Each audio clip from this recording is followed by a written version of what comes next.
In this YouTube channel, just like this movie, we go on.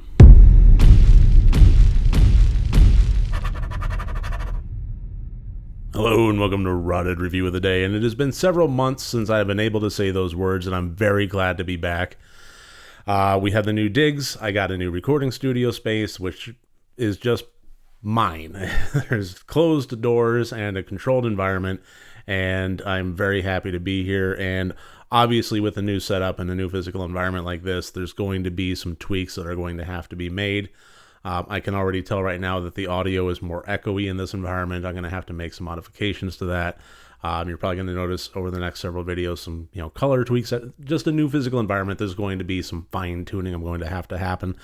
But regardless, let's go and just dive right into this horror movie review. This is going to be taking a look at the 2016 movie We Go On. This was a fairly unknown movie. I had never heard of it before, and I just kind of picked it as a lark. The title sounded good and appropriate for my first video back since I think my April Fool's Day video.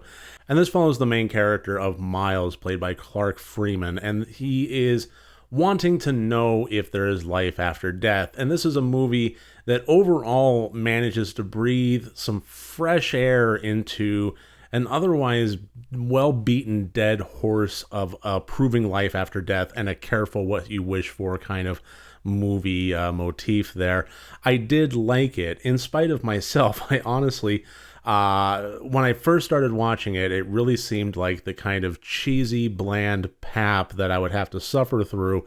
And I really found myself in certain areas really enjoying myself, really enjoying the movie. And there was definitely some low budget, some cheesy qualities to it, and some very rough edges that needed some sanding down and some polishing and some professionalism to it.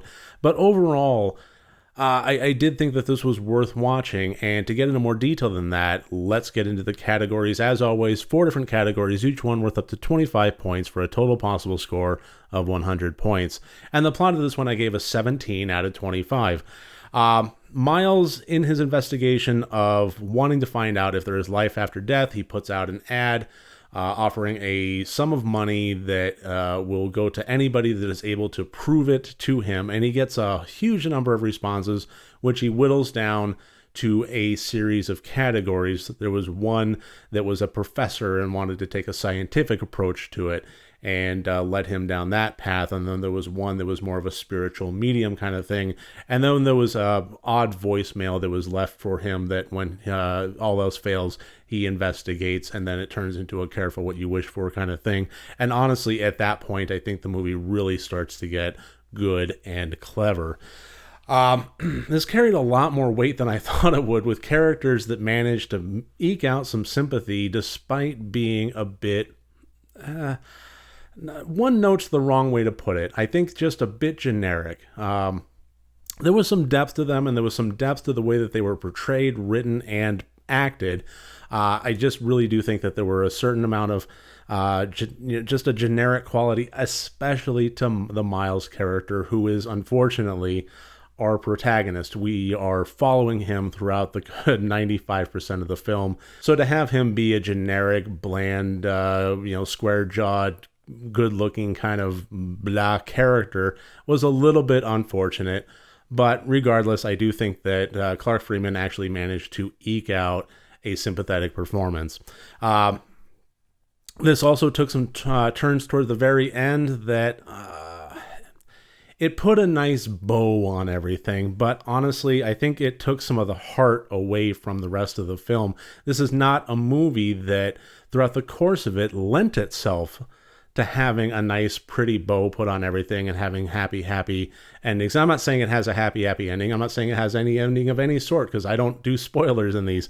But regardless, it does really try and tie everything up, and it felt a little disingenuous from the rest of the film. So it was just a little bit out of place there. I honestly think it should have ended 5 minutes 5 minutes before it actually did.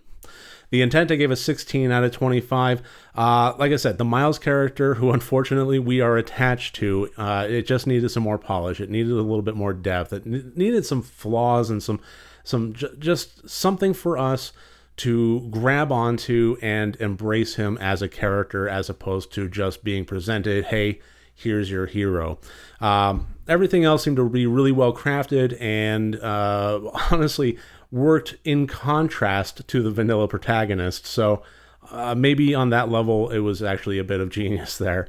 The acting, I gave a 15 out of 25. Annette O'Toole, I think, was kind of the standout performance to me. She played Charlotte, Miles's mother, and she was kind of on board and attached to his hip throughout this journey of trying to find life after death and picking up the pieces of the fragments of her son as he goes on this journey. And I thought she actually did a fairly remarkable job there.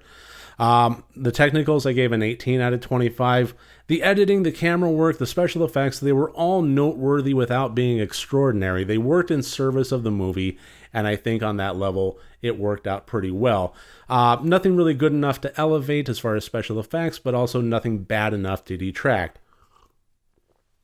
This is just another category in the better than I thought it would be level there. When the movie first started, everything about it seemed to be screaming, I'm going to be low budget. I'm going to trim every single cent I can out of the budget, including having off-screen kills and just really, really cheesy special effects. And it actually didn't. It actually, what was there was well done and worked, again, in concert and in service of the film as a whole. So, I applaud the technical category there too. Again, nothing terribly extraordinary, but I still gave it some pretty high marks there. So a grand total of 66 out of 100 points. And for a movie that I really didn't think there would be a whole lot to it, I wound up genuinely enjoying it, and I'm really glad that I got to watch We Go On. I'm not going to say it's the best horror film ever. It's certainly not the scariest, but I thought it was enjoyable. And for accepting it for what it was, I would recommend it. I'm a little hesitant to say I would recommend it to anybody and everybody, but if you're a horror film lover, I do think that having a breath of fresh air on an old concept is welcome enough on its own that it is worth a watch. That, having this new kind of perspective and this new kind of angle on an old concept, that alone is worth watching. And the fact that it was executed fairly well, again, I would recommend it to any horror fan out there. So that is it. That is my first review back, and I really thank you for joining me here today. I look forward to seeing you tomorrow. Remember, next time you want to watch a horror movie, first make sure that it's good and rotted.